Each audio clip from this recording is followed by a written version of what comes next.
warahmatullahi wabarakatuh. Halo semua, perkenalkan nama saya Nima Sufi Aizah dari kelas 10 MPLB 3.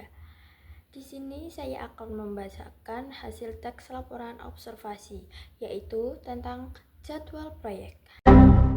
Apa sih itu jadwal proyek? Jadwal proyek adalah jadwal yang mengatur tugas, sumber daya, dan tanggal jatuh tempo dalam urutan yang ideal sehingga proyek dapat diselesaikan dengan tepat waktu. Jadwal proyek dibuat selama fase perencanaan dan mencakup sebagai berikut. 1. Garis waktu dengan tanggal mulai, tanggal akhir, dan tonggak sejarah. 2. Pekerjaan yang diperlukan untuk menyelesaikan hasil proyek. 3. Biaya, sumber daya, dan ketergantungan yang terkait dengan setiap tugas. 4.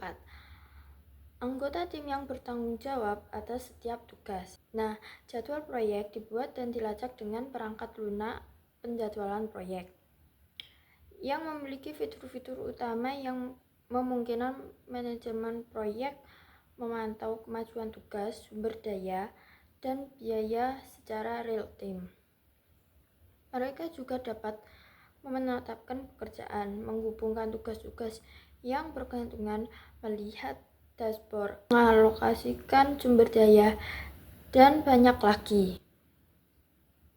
Project Manager misalnya, memiliki bagian daring untuk menjadwalkan tugas dan sumber daya, tetapi juga fitur manajemen tim dan alat pelaporan untuk platform manajemen proyek yang komprehensif. Apa saja yang termasuk dalam jadwal proyek?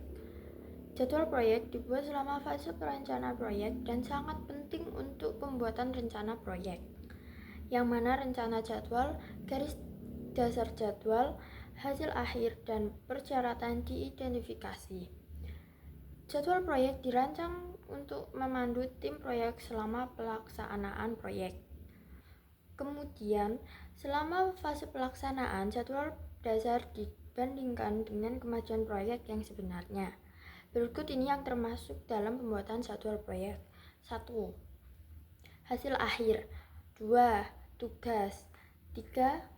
Tanggal mulai dan berakhirnya tugas. 4. Ketergantungan tugas. 5. Kalender proyek. 6. Paket pekerjaan. 7. Durasi tugas dan garis waktu proyek.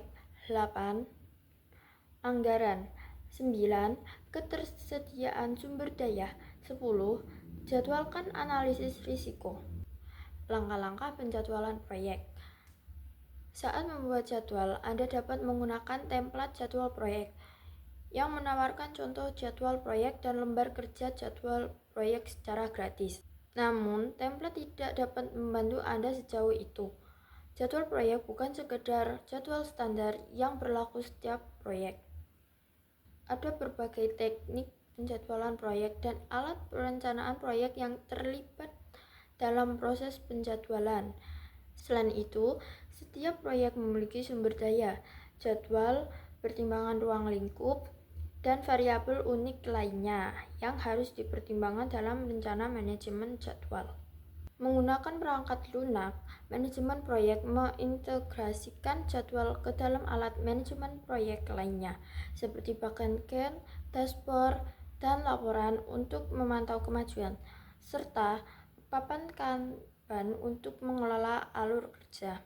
Apapun jalur yang Anda pilih, berikut ini adalah langkah-langkah untuk membuat jadwal proyek. 1. Membuat rencana jadwal untuk proyek Anda. 2.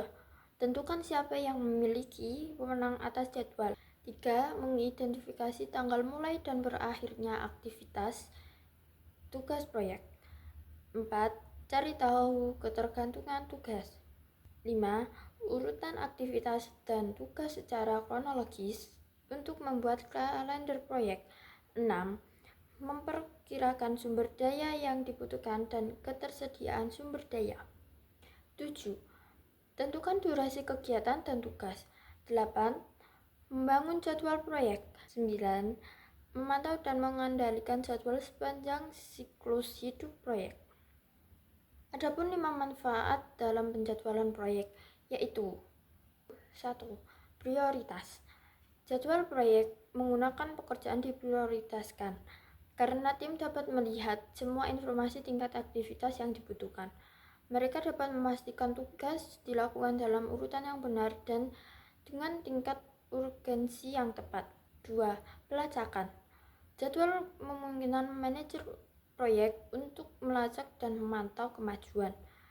Jadwal juga memberikan informasi berharga kepada sistem manajemen earned value. 3. Manajemen sumber daya. Mengetahui tugas apa saja yang dibutuhkan merupakan prasyarat untuk mendapatkan staf yang tepat dalam tim. 4. Manajemen risiko. Risiko jadwal merupakan salah satu faktor terbesar yang perlu dipertimbangkan dalam manajemen risiko, terutama pada proyek yang kompleks. Jadwal pengiriman Anda dapat berisiko akibat penundaan yang disebabkan oleh masalah dengan pemasokan, masalah sumber daya, konflik persyaratan, penambahan ruang lingkup, masalah teknis, dan banyak lagi. 5. Kepuasan pemangku kepentingan.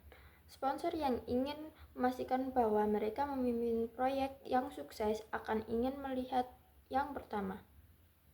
Hasil proyek perlu diterjemahkan ke dalam struktur rincian pekerjaan, deskripsi tugas yang terperinci, dan estimasi sumber daya manusia. Mereka ingin tahu bahwa teknik penjadwalan profesional telah digunakan dan bahwa tim sekedar menebak-nebak. Mereka menginginkan keandalan dan memiliki keyakinan bahwa tugas-tugas yang rumit akan dieksekusi dalam urutan yang benar dan dengan tingkat keterampilan yang tepat, tanpa tim terus-menerus membutuhkan waktu tambahan.